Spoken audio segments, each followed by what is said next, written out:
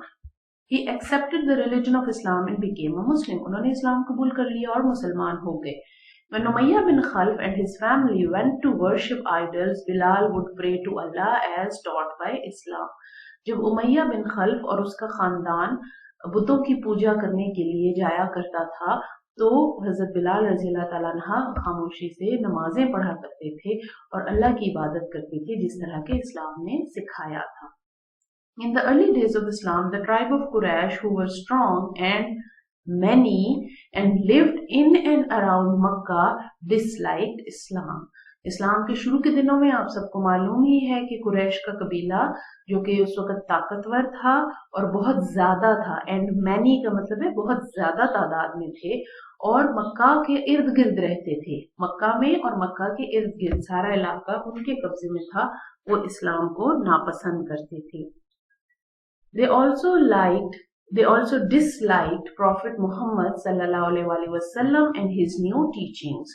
وہ رسول کریم صلی اللہ علیہ وسلم کو بھی ناپسند کرتے تھے اور ان کی نئی تعلیمات کو بھی ناپسند کرتے تھے.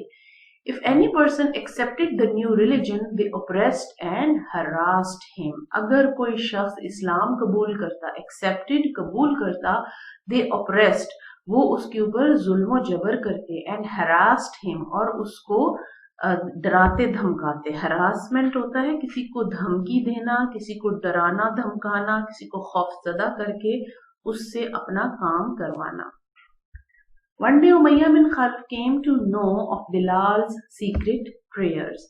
ایک دن امیہ بن خلف کو یہ پتا چل گیا کہ حضرت بلال رضی اللہ تعالیٰ عنہ چھپ چھپ کر، سیکرٹ چھپتے ہوئے، خفیہ نمازیں پڑھتے ہیں.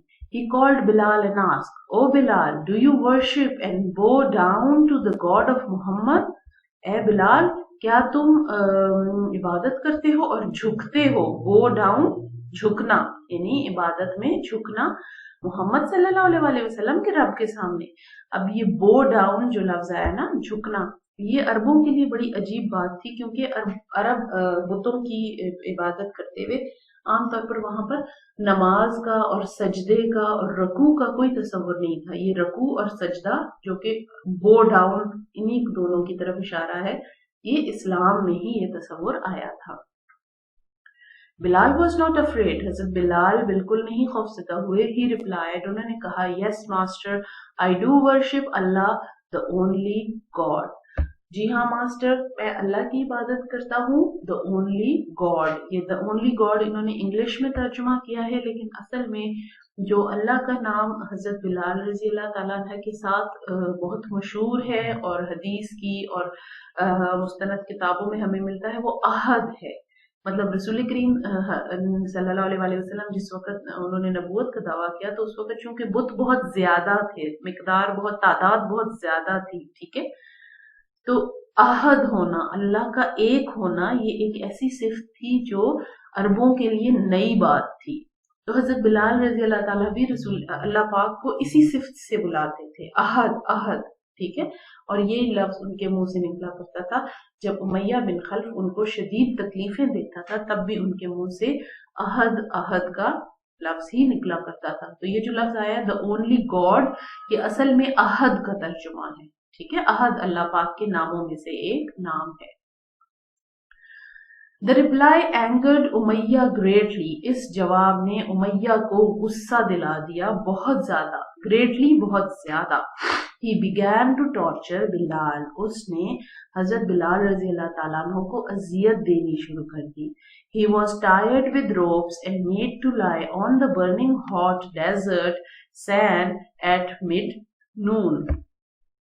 ان کو رسیوں سے باندھ دیا جاتا تھا اور ان کو تپتے ہوئے صحرا میں زمین پر لٹا دیا جاتا تھا. اینڈ دوپہر کے وقت، مڈ نون، اینڈ دوپہر کے وقت، نون ہوتا ہے 12 بجے کا ٹائم، ٹھیک ہے.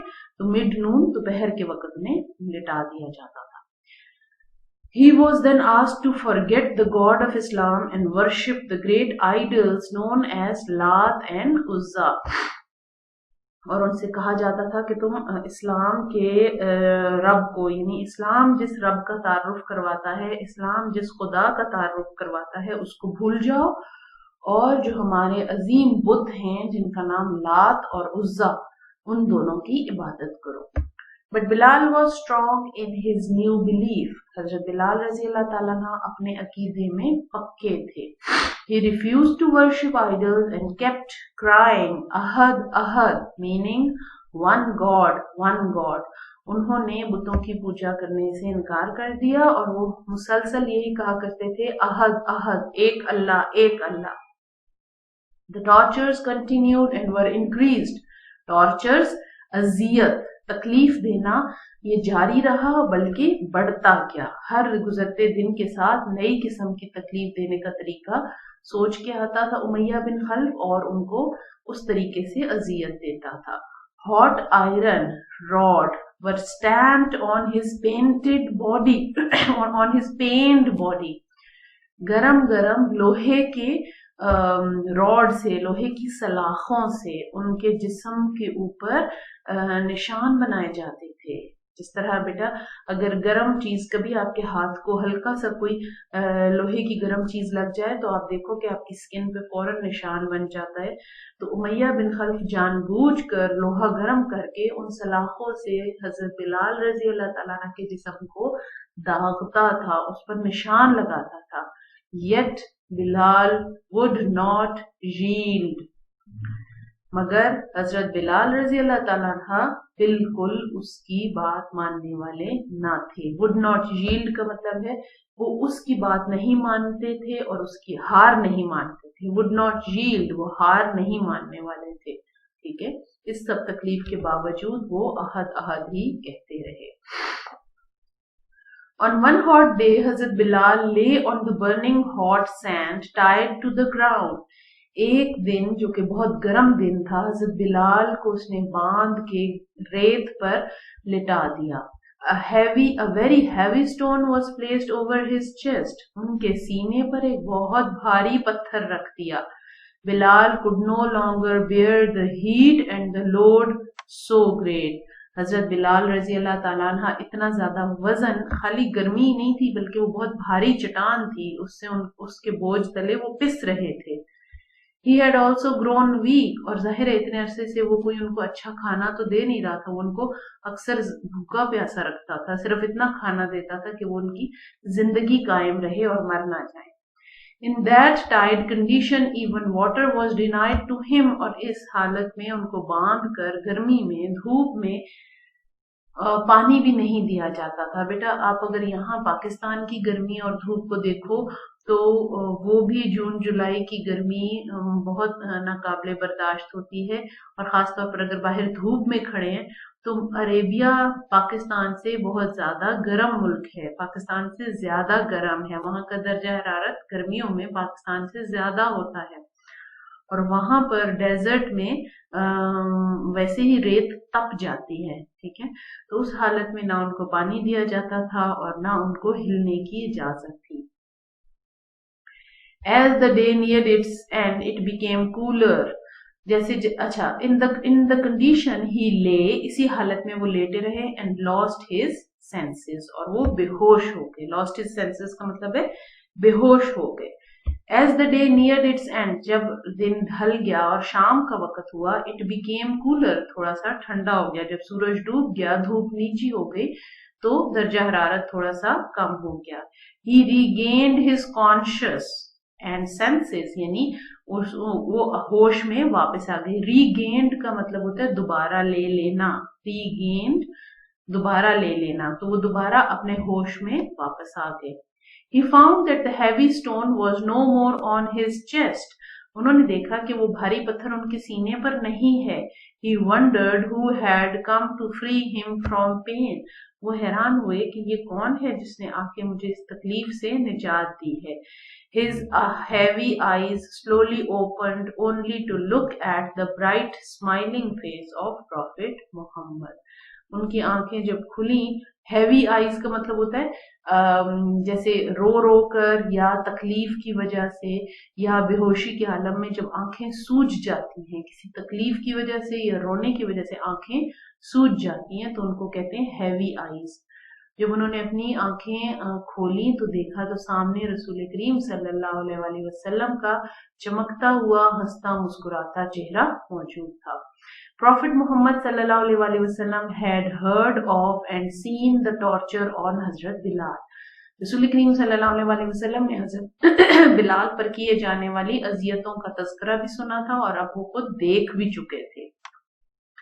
It pained him extremely to learn that a true believer should suffer in such a manner. اور یہ بات ان کو بہت سخت تکلیف دے رہی تھی کہ ایک سچا مومن یعنی حضرت بلال رضی اللہ تعالیٰ عنہ اس طرح اذیت میں دن گزار رہے ہیں۔ He told حضرت ابو بکر رضی اللہ تعالیٰ عنہ to purchase Bilal from Umayyah and set him free. انہوں نے حضرت ابو بکر رضی اللہ تعالیٰ عنہ کو کہا کہ تم بلال کو امیہ بن خلف سے خرید لو اور ان کو آزاد کر دو۔ This way Bilal رضی اللہ تعالیٰ عنہ was saved from the tortures of امیہ بن خلف۔ اس طرح سے حضرت بلال رضی اللہ تعالیٰ عنہ امیہ بن خلف کے ظلم و ستم سے نجات پا سکے۔ From the tortures of امیہ بن خلف۔ بیٹا آپ نے یہ سارا سن لیا کس طرح سے حضرت بلال رضی اللہ تعالیٰ عنہ نے تکلیفیں سہیں لیکن وہ اپنے مقصد پر جمے رہے۔ مقصد ان کا یہی تھا کہ وہ توحید کی گواہی دیتے تھے، اللہ کے ایک ہونے کی گواہی دیتے تھے، اور مشکلات گزارنے کے بعد آخرکار اللہ نے ان کے لیے سہولت کی اور پھر ان کو اتنا اونچا درجہ ملا اسلام میں کہ رسول کریم صلی اللہ علیہ وآلہ وسلم ہر وقت حضرت بلال رضی اللہ تعالیٰ عنہ کو اپنے پاس رکھا کرتے تھے۔ اور حضرت عمر رضی اللہ تعالیٰ عنہ جو کہ خلیفہ تھے وہ حضرت بلال رضی اللہ تعالیٰ عنہ کو سیدنا بلال کہا کرتے تھے۔ سیدنا کا مطلب میرے آقا، میرے آقا۔ اتنی زیادہ وہ حضرت بلال کو عزت دیتے تھے کہ حضرت عمر رضی اللہ تعالیٰ عنہ اپنا دور خلافت میں جبکہ وہ خلیفہ تھے تو حضرت بلال کو سیدنا بلال کہہ کر پکارا کرتے تھے کہ میرے آقا، میرے آقا، کیونکہ ان کو بھی وہ سارا علم تھا کہ کس طرح حضرت بلال نے شروع وقت میں تکلیفیں دی ہیں اور کس طرح وہ مضبوطی سے رسول کریم صلی اللہ علیہ وآلہ وسلم کا ساتھ دینے پر جمے رہے ہیں۔